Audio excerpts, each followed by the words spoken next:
Okay, so solutions to the homework questions from Wednesday's work, and you were being asked to find the inverse of each of the following functions. So for the first one, we're told that f of x is equal to x minus 4.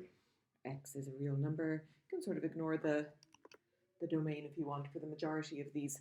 So the way to do this is you start by saying that y is equal to x minus 4, and then you write x in terms of y. So you get x on its own on the other side.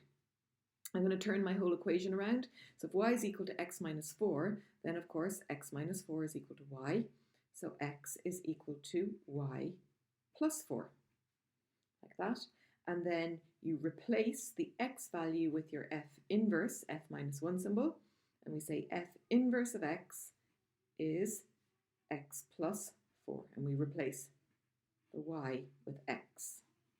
So that's how we find our inverse function. That's the answer to question 1. So we'll do exactly the same process as that with the other questions then. So for question 2, f of x is equal to 2x minus 3.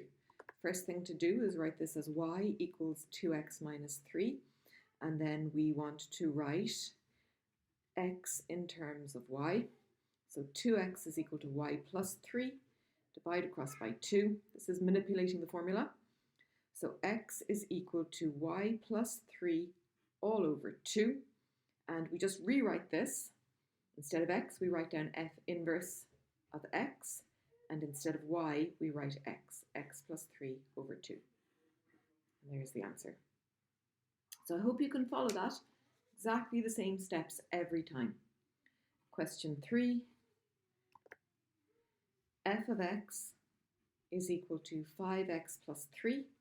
So we're going to manipulate the formula. Y is equal to 5x plus 3 and write x in terms of y. You can skip some steps if you want. 5x is equal to y minus 3. X is equal to y minus 3 divided by 5. Divide across by the 5. So f inverse of x is equal to x minus 3 over 5.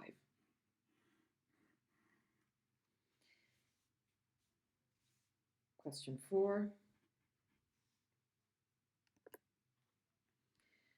F of x is equal to 3x. So y is equal to 3x, and flip it around, 3x is equal to y, so x is equal to y divided by 3, and f inverse of x is x over 3. So we're not doing anything with these inverse functions today. For tonight's homework, you will have some stuff to do. Question 5, f of x is equal to 2x over 5. So y is equal to 2x over 5. Multiply across by 5 to get rid of that fraction. 5y is equal to 2x, or 2x is equal to 5y. Then divide across by the 2 to get x on its own. 5y over 2. Rewrite it as f inverse of x equals 5x over 2. That last step is important. You won't get full marks for leaving it like that. You need to write it in the inverse notation. And question 6, f of x is equal to 4x minus 3 all over 2. We're going to multiply across by 2. So we've got 2y is equal to 4x minus 3. You can see I'm skipping some steps now. So 4x is equal to, this over 2y plus 3. You might do that in 2 steps, and that's fine. Divide across by 4. X is equal to 2y plus 3 all over 4. And f inverse of x is 2x plus 3 over 4. My final step to write it in the correct notation. So that's how we find the inverse of functions. You'll have seen it in your notes, and hopefully that worked out okay for you guys when you were practicing it. But if there's any step there that you're not sure about and you want to ask, please do let me know. Thank you.